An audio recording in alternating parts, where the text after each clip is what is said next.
Forse mal inglisciando.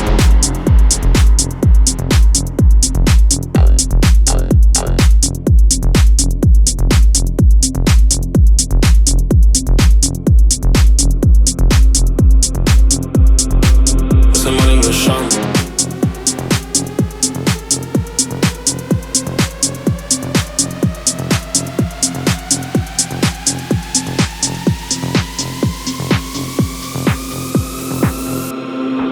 Forse mal inglisciando.